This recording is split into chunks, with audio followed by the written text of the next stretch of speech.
Então, o princípio de Sri Guru e serviço a Sri Guru de Bhaktivedanta Madhava Maharaj.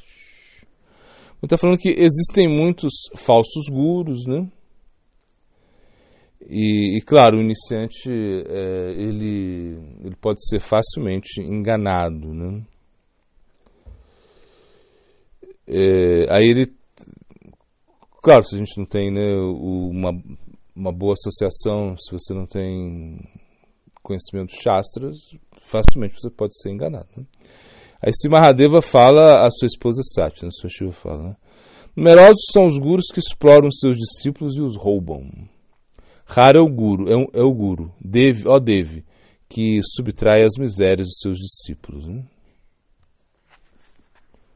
Então, é claro, é difícil também, como a gente lia na Arte Sadhu nesses dias, a gente estudou, ou seja, Gurudeva falando, né, que realmente é difícil você encontrar um guru que realmente queira, né, um guru que seja genuíno, né, e também um discípulo que seja genuíno também, ou seja, tanto ele fala, tanto o guru quanto o discípulo, eles têm que ter essa característica, né, ou seja, a sinceridade, né. Então o guru ele tem que estar disposto, né, e não somente disposto, mas o guru tem que estar capacitado, né, para ajudar o discípulo, e o discípulo tem que estar muito também entusiasmado para seguir as instruções do guru. Senão, essa relação guru-discípulo fica muito fragilizada, né? Você estava dizendo que nos últimos anos constatou-se a existência de muitos desses falsos gurus, né?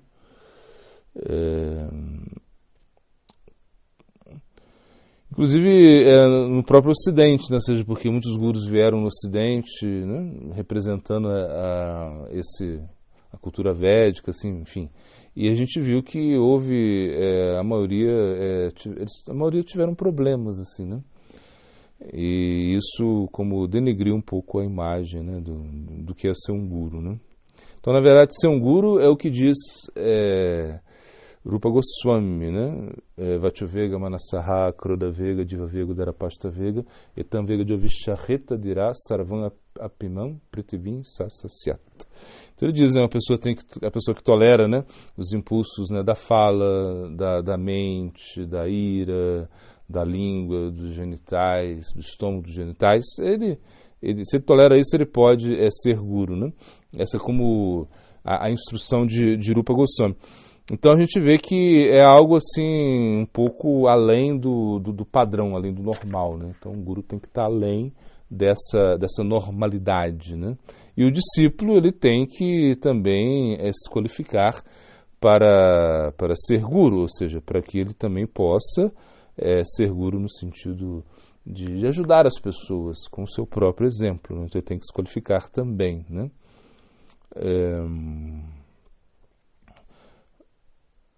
Ele está falando que aqui aponta,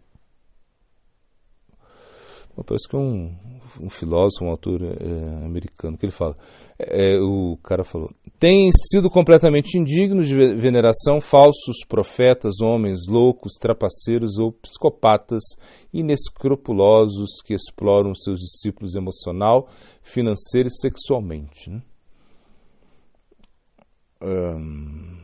Então, claro, a gente vê que isso realmente acontece, né? Infelizmente acontece. Então, por isso o guru ele tem que ser muito, como eu falo, muito sincero, né? em seguir, né, o seu guru, seguir o Guru Varga, né? Por exemplo, se todos os gurus estivessem seguindo, né, sei lá, Swami Maharaj Prabhupada, né, no caso, né, da missão que ele deixou, né, então a gente nunca ia ter problema, né, nenhum problema, né? Se todos os gurus tivessem, claro que os gurus que vieram de Prabhupada Bhaktisiddhanta, né, esses não tiveram nenhum problema, né? Praticamente a gente, é uma coisa que eles foram assim como imaculados, né, assim, eles tiveram, né, um comportamento assim muito perfeito, né?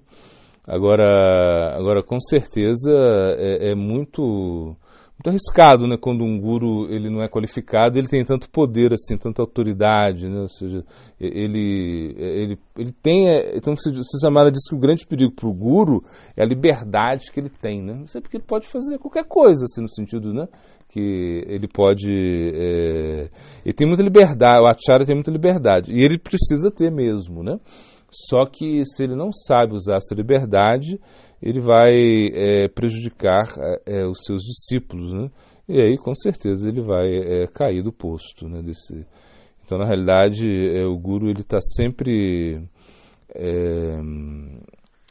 imaginando, ou seja, ele está sempre criando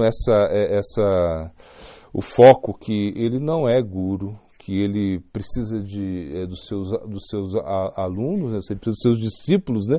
Na verdade, que os seus discípulos são os seus gurus, na realidade, porque o fazem falar, que o fazem se comportar de uma melhor maneira, né? Enfim, é algo assim, né? E aqui ele está explicando... Claro que as escrituras, o que elas vão falar, né? Quando a gente vê as escrituras, fala que você tem que se dedicar, né, incondicionalmente ao seu guru, né? Você tem que estar, sei lá, você tem que, tipo assim, se entregar ao guru, né? E se você se entrega a uma pessoa que é um enganador, se você se entrega a uma pessoa que é um desviado, então você vai ter uma má fortuna para você, você vai ter um destino horrível, né? Então, por isso...